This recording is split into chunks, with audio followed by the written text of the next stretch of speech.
Le souverain du monde Imo n'est-il qu'un simple perroquet dans le passé?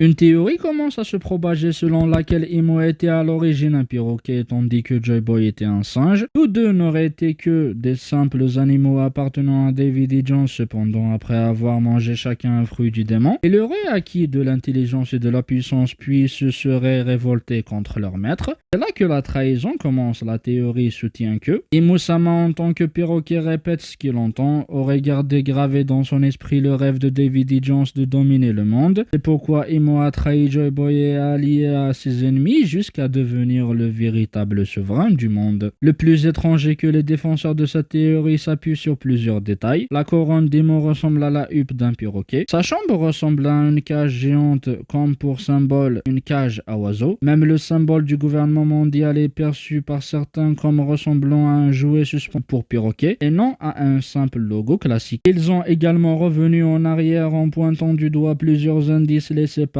Oda dans les jeux vidéo ainsi que dans l'anime One Piece lui-même. Selon eux, cela expliquerait aussi la présence de Rox dans cette pièce lors de sa première apparition.